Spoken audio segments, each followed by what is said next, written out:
Alrighty, let's say that this is the quilt, okay, that we got it right now. It has 6 of the funny looking squares on there, the triangle things that holds.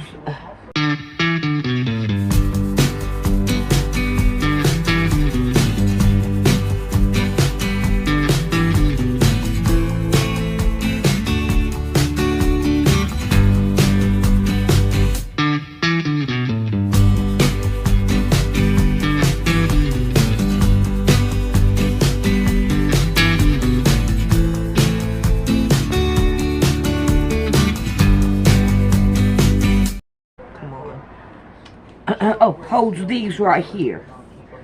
So I'm going to take, I've got 2 here, there's 4, 5, 6, 7, 8, 9, 10, 11, 12. So that's how many I'm going to need to make it work. So if I do it like this, I can split them up, and then that way I don't have to throw these away. I can continue to work with them and get them done. Alright, now that we have these down, we can start putting them together. Now I don't want to use this one because, well, I don't see, yeah, I'll go ahead and use it. And I will put one of these back. Did I have one that I had left over? No, I had this one, not that one. But I can take this one and use it, and get one of these and put this one back, and then that way I can use it. I thought I had one of these, but I can take one out and start with it. No, this one right here would make it off. So let me put that one back and put that one back over there. Alright, let's not do that. Let's continue on. And we're going to take one of these and split it up like I always do, and then that way we can just use one of them and use that one, because it's already done. And I think what I'm going to do with these is try to find a box and put my pattern in it, and put my pattern in it and all these extra stuff, so that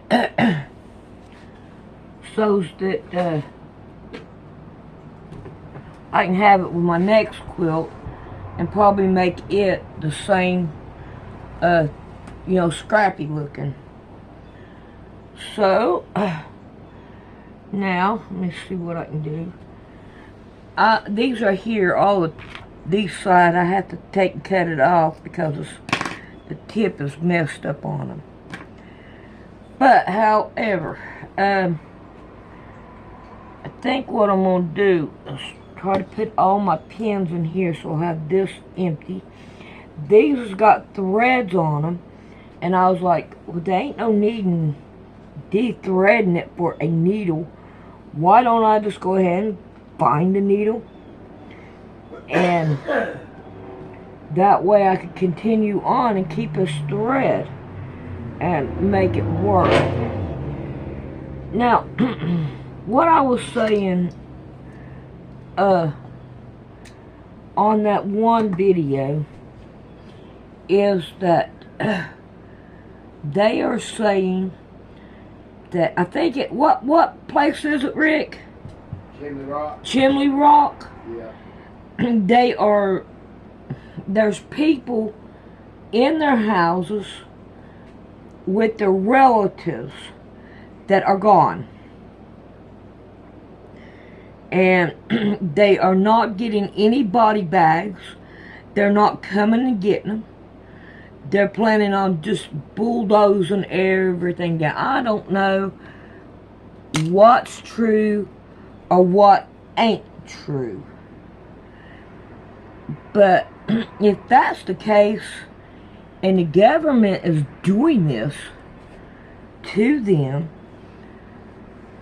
why?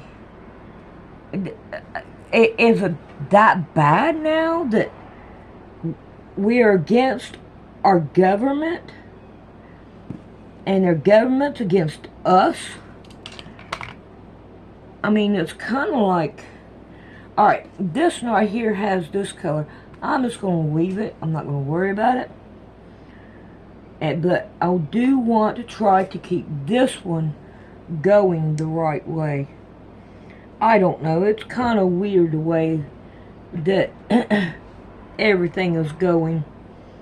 It's a crying shame that we're having to do this. But anyway, we are ready to get started on these right here when I come back. Oh boy, do I have something to show. Poor Man Sewing, copyright has been detected in your video, Isaiah 17 through 19. The visibility of your video is not impacted, but you can no longer monetize it. Not monetized anyway.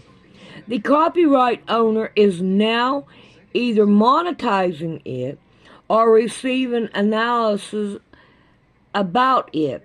This is not copyright strike. It does not affect your channel. Alright, this right here is mumbo jumbo, whatever. So now let's go over here and let's take a look at it. If you can see here, I've got 48 views. It has been 4 years ago. All I did was read Isaiah 17 through 19. Now, what are they going to do? They going to react, what is that word? Bring King James back to life? What's going on with this? It could have been the music, babe. No, the music come off the iPad. Oh, okay. Yeah, the music come off the iPad. Because that's the only way I could got it at the time. And I can hardly get these that I have now. Because they want to copyright it.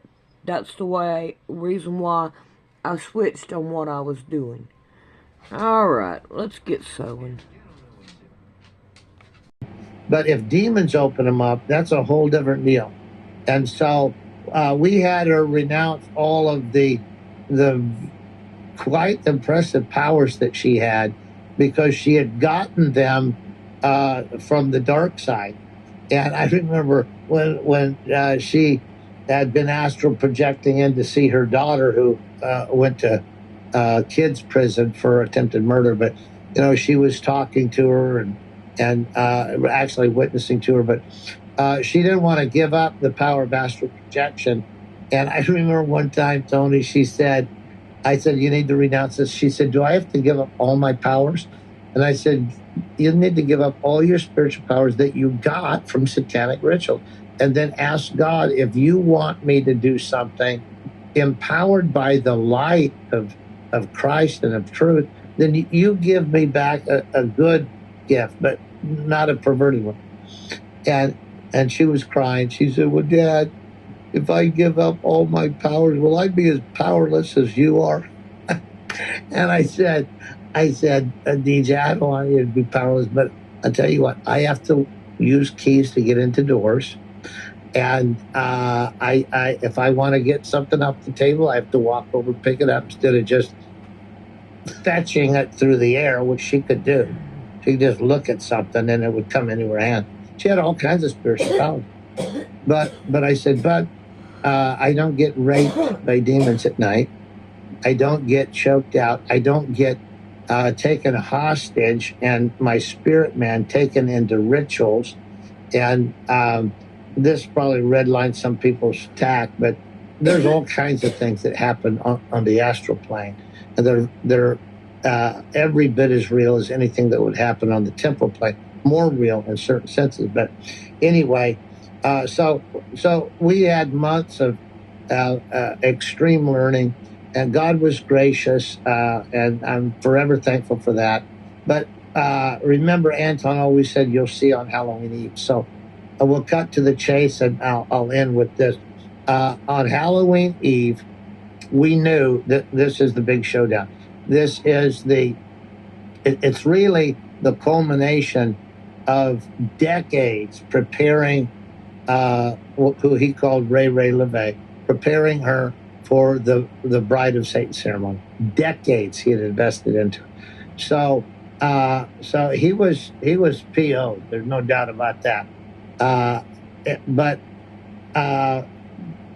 anyway, when it came down to Halloween Eve and we knew that he was up to something, I got a team of intercessors to come to our house.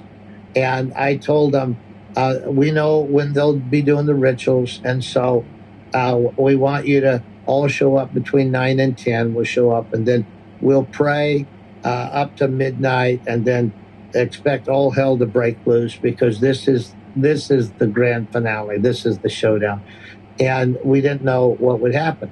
So we're there. It's just before 9 o'clock when our team is going to start showing up.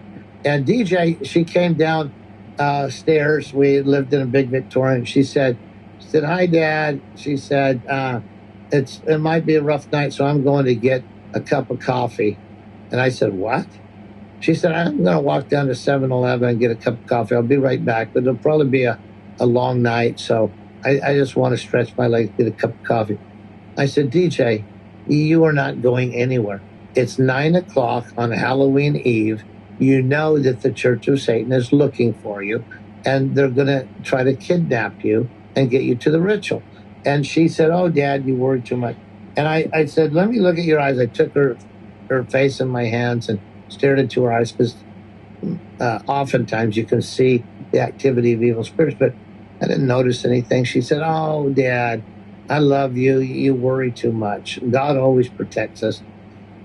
So anyway, I said, you need to go up to your room and pray, and no going out tonight. So then I went and told my wife. I told her what happened. I said, that is so weird.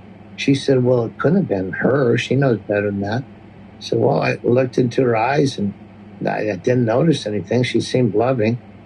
So we upped the ante in prayer, and we were like praying, "Oh God, thwart the plans of the enemy. Whatever is happening here, don't let evil prevail." So I went to sit on the front porch, and I heard sirens coming. And you know how you can hear sirens from a mile away, and you can tell they're getting closer. They were coming from two different directions, and anyway, they converged on our house. 3 cop cars, lights and sirens, converged on our house, and it's a shocker when they come screeching up. And so I stood up to ask what was going on, and DJ came running out the door behind me, and she run across the yard, flipping me off and saying every foul thing imaginable. And I just like my brain was scrambled. Then I heard her say, "F you, preacher boy. I told you this would happen." I thought, oh my goodness. So just before she said, "F you, preacher boy," I didn't know what was going on. And I loved Deborah Joy, and she was on a wild one. So I jumped up to run, grab her out of love, and the police drew down on me with their guns and told me to get face down on the grass. So I'm face down on the grass in our yard. And then, is when I heard Anton say, "F you, preacher boy, I told you this was going to happen, blah, blah, blah." But anyway, one of the officers came up and he walked me back to the porch and said, "You need to sit down here." And he said, "My wife goes to your church. I know who you are. I just, out of courtesy, I want you to know you're in the deepest trouble you could probably be in." And I said, "Well, why? What's going on?" He said, "Well, this woman called from your residence and said, I've waited for months to do this. I've been kidnapped. I've been held hostage. I've been tortured. I've been sexually abused for months. And I finally got my hand on a phone." Well, you can imagine how that sounds to the sheriff's department. And so he said, torture, kidnapping, sodomy, rape. You're in deep trouble, Pastor. So anyway, we had a ministry because I told you we followed the motto: find a need, meet it; find a hurt and heal it. So one of our do-good ministries was called Trauma Intervention Program, and we.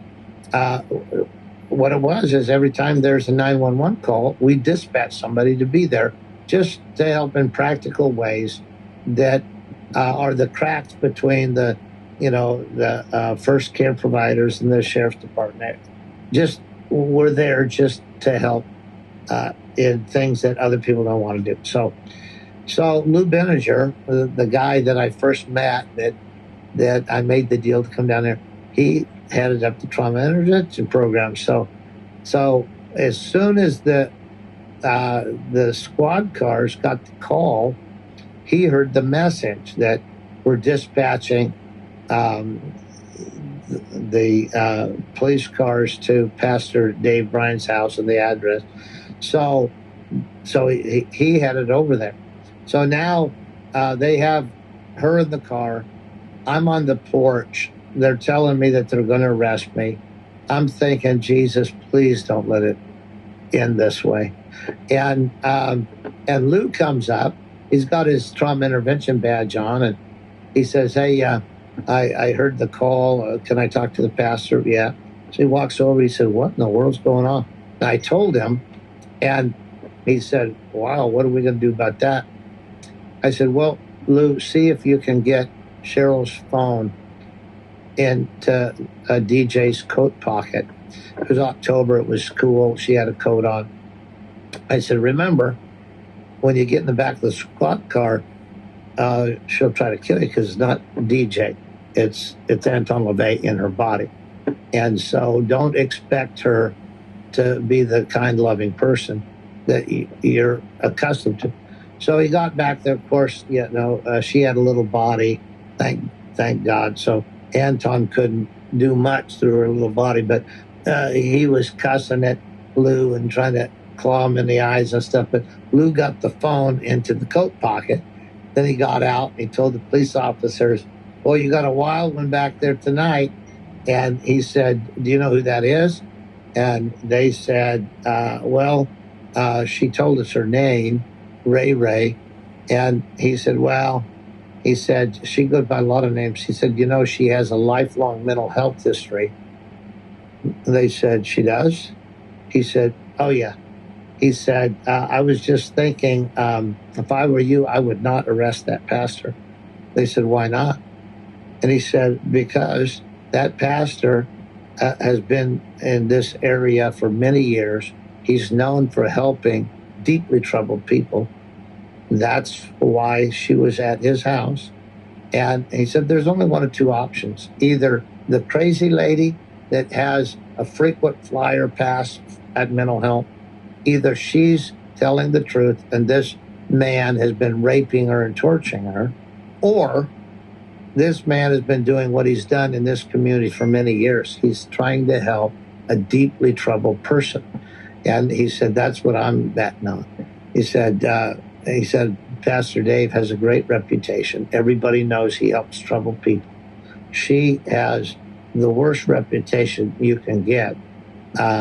She's been involved in all kind of nefarious acts and is a mental health patient." So he said, "If you arrest this man and are wrong," he said, I'm betting you all lose your jobs." And that was the wisdom of God. And they looked at each other and said, well, I'm not going to risk my career on a mental health patient. Just like that, they just all said, oh, yeah, let's not do that. So they came back over and they said, we've talked about it and we've decided not to arrest you.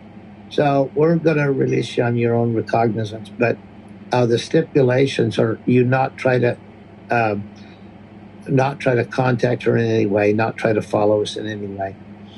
And we'll give this some time to sort out the merits of the accusation. So anyway, they drove off. She's going like this out the back of the squad car, and I said, oh Jesus, don't let it end this way. So they pulled off.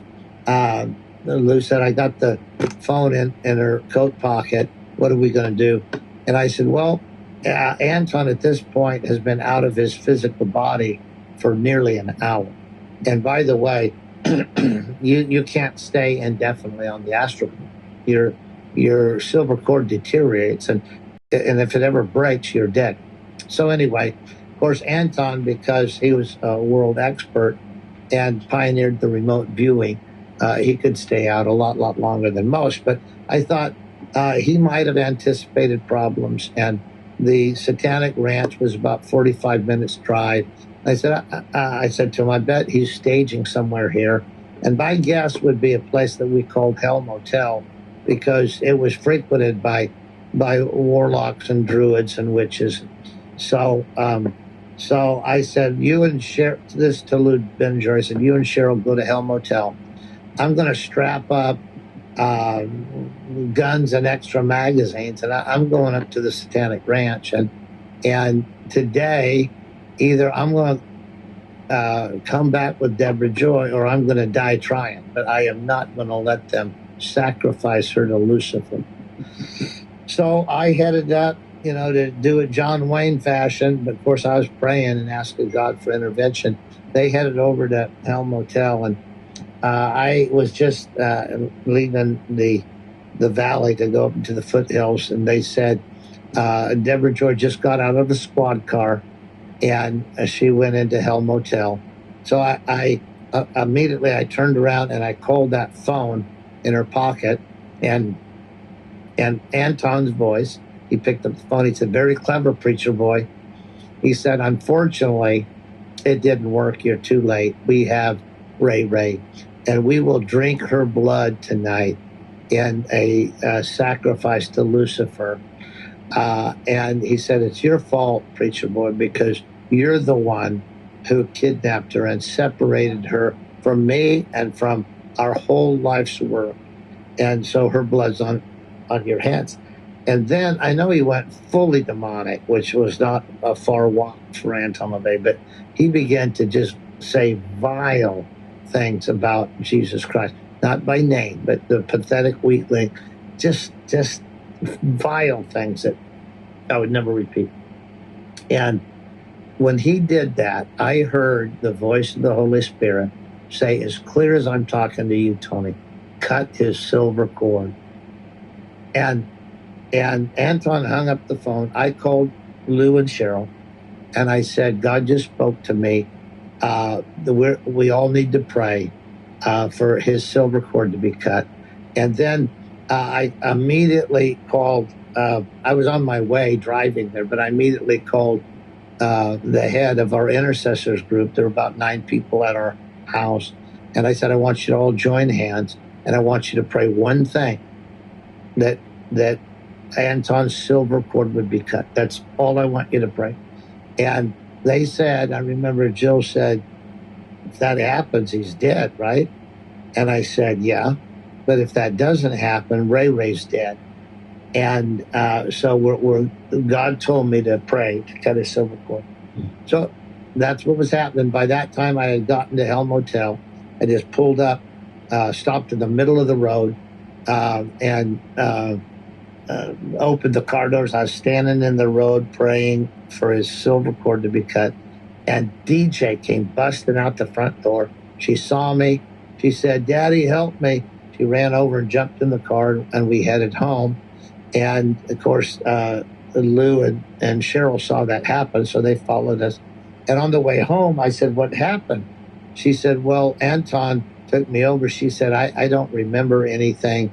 I said, do you remember asking to go for coffee? She said, no. And she said, I don't remember anything. I was up praying, and Anton took over. And she said, but I came back to my senses when he left my body, and I was laying down in Hell Motel. And she said, Anton bounced. Now, some of you might know that term, but when someone says that somebody bounced on the astral plane, it means they had left their body on the astral plane, and either they stayed too long or whatever.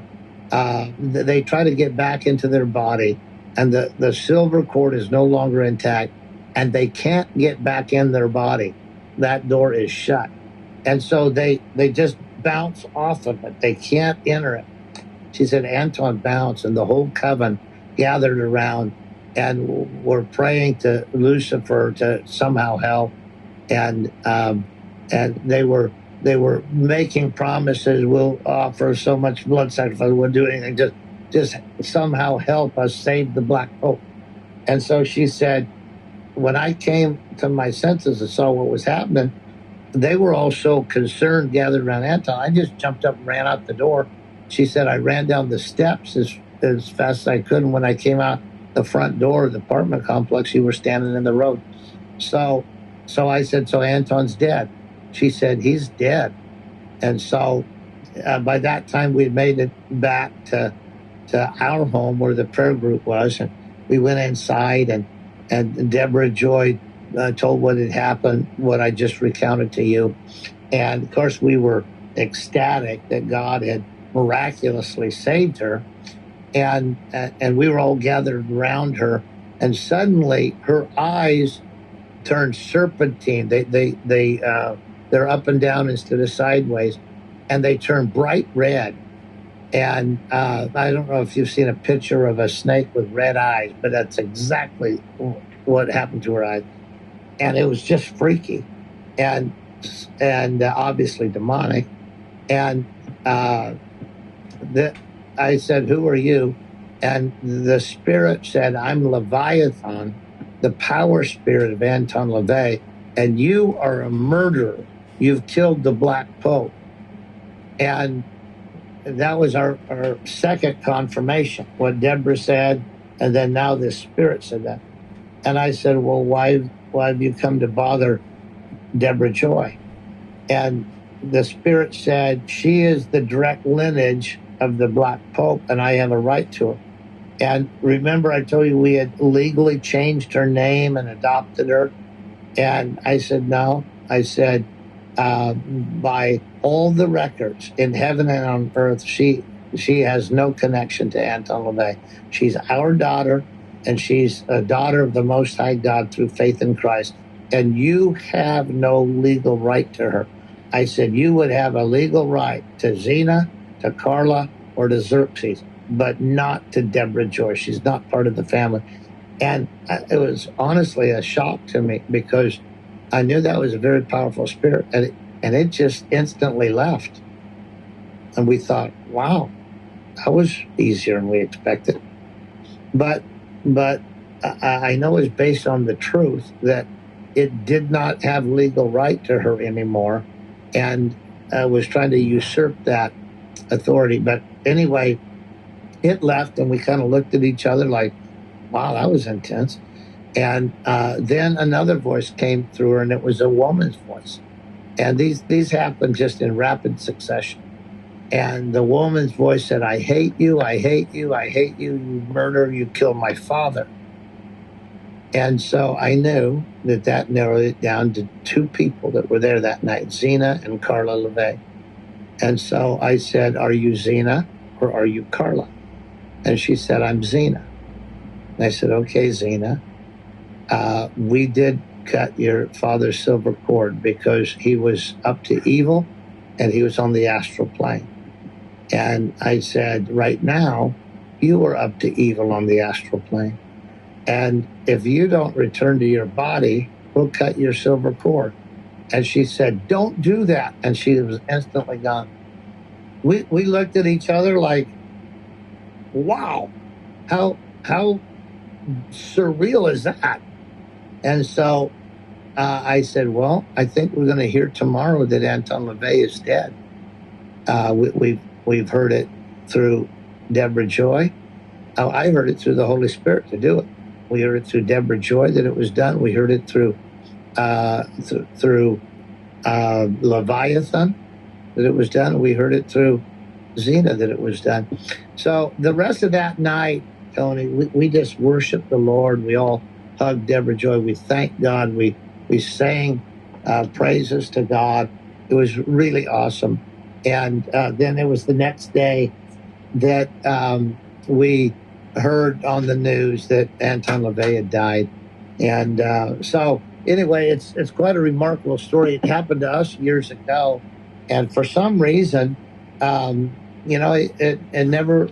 story never got around much until relatively recently. What I have done is I've gone all over the world teaching on spiritual warfare and deliverance because of what we learned during that time.